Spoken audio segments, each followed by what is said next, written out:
One person is dead and another injured following a shooting in western Sioux Falls on Tuesday morning. Police were called to this apartment complex near the intersection of 41st Street and Marion Road a little after 5 a.m. That's where they found the two victims inside an apartment. The suspect was located in an apartment building nearby and taken into custody around 8:30 a.m. The associates in this case, suspect victims, witnesses, were all known to each other to a certain degree. What their relationship, what the nature of their familiarity with each other will be determined as we kind of put together more pieces of the investigation. Police say this was the third homicide at the apartment complex this year. The suspect and victims' names and ages have not been released. We now know the name of the teen that died in a Halloween shooting incident. The Huron School District says the teen's name is Sotu Kumuse. The superintendent says counselors are available for students this week to help cope with the sudden death. Parents are also encouraged to watch for students who need extra help. Another teenager was taken into custody after the shooting, but no details on charges or about the incident have been released.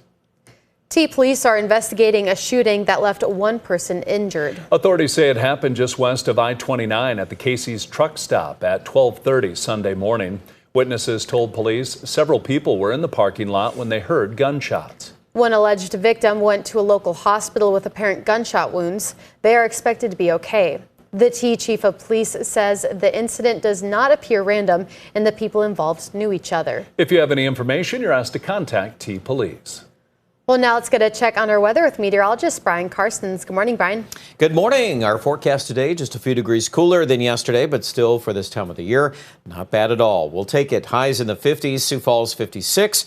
Mostly sunny. Brookings there at about 53, Chamberlain 54. Rapid City also a lot cooler at 56, but the wind turning to the south 15 to 30 this afternoon. We'll have a full look at the forecast, including a little chance of snow for some of you this weekend coming up here in a little bit. Thank you, Brian.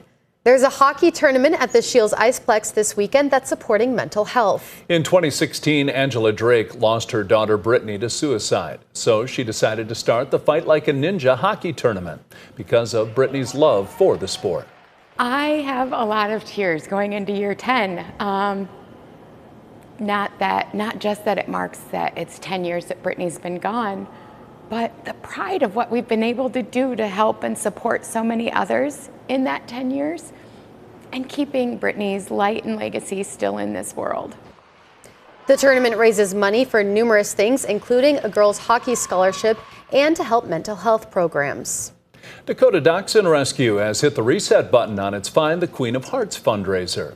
The nonprofit is hosting a 50-50 drawing every Tuesday night at Remedy Brewing Company in downtown Sioux Falls. This year's jackpot starts at more than $10,000, with the eventual winner splitting the top prize with the dog rescue. And with more than 50 dogs currently in foster care, those bills add up fast. Even with the kindness of the vets giving us a discount, we still are running close to $9,000 a month in vet bills. So that's why we fundraise as much as we do, so that we can continue to save as many dogs as possible. The Queen of Hearts was not found last night, meaning the search will continue next Tuesday night at 7-Eleven at Remedy. We provided a link where you can purchase tickets with this story on KELOLAND.com. Watertown police got quite the surprise Monday night while responding to a report of a burglary in progress. When officers arrived on scene, they had noticed a broken window to an apartment. So they drew their weapons and went inside, but what they saw was quite a shock. Oh, it's a deer. It's a deer. I can't make this up. There's a deer in here. That's a buck. Yeah. Were you more relieved that it was a deer, or were you more shocked that it was a deer? A little bit of both, because it was towards the end of shift, and a burglary call would have definitely kept me a lot longer after my shift ended, and the deer definitely got me out of there on time. It took a while, but police were eventually able to get the deer to exit the apartment building unharmed. That's a look at some of our top stories. Now let's get another Check Your Weather with meteorologist Brian Karstens. Brian? Okay, weather forecast today looking good out there. Those 50s for today, for most of us anyway. And high pressure too means a pretty light wind here for the early afternoon hours. Now tonight, some clouds are going to be thickening here across western and central South Dakota. And I do think into Thursday, there might even be just enough moisture for a couple of stray showers or sprinkles in the southwest. We've got a minor disturbance. This is still more Pacific air. This is not cold Canadian air by any stretch. In fact, if anything, it's actually going to turn warmer tomorrow with the wind shift out of the west-northwest during the course of the afternoon.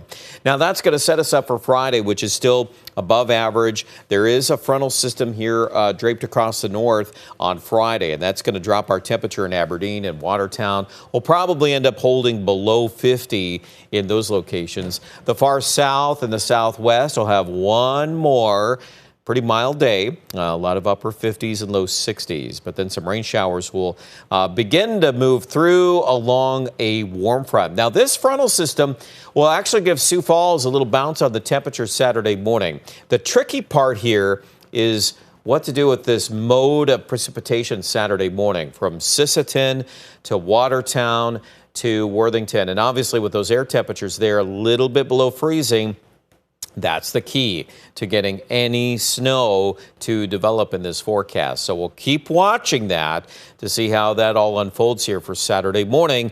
There is actually going to be a second shot of a little bit of precipitation Saturday afternoon behind the front. You can see some evidence of that between Aberdeen and Sioux Falls there. So keep an eye on that, too. I think those are all nuisance items. They're not big stories, but it's worth telling. And there's another graphical look at things. I still think the setup for snow in North Dakota is a lot better Friday night.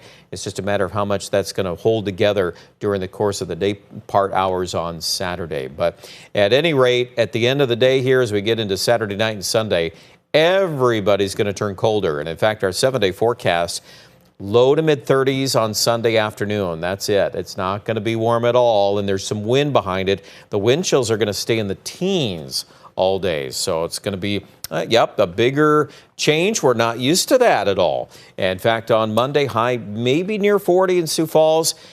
Still way below the averages, believe it or not. All right, Aberdeen in the northeast, we're going to be in the 30s this weekend. I think there's room to reduce that Sunday high, too, and I'm definitely in favor of teens at night. Monday morning is going to be the bottom of the barrel. We've settled on 15 for right now, but obviously there's still some room for that to change a little bit. Pierre, you're going to cool down. You're not quite as chilly as Aberdeen and Sioux Falls. And also, the end of the forecast warms up again. So that's a nice little treat there to end on. Rapid City, look at that. We're going to go back to 70 next week. More details about that online at KELOLAND.com.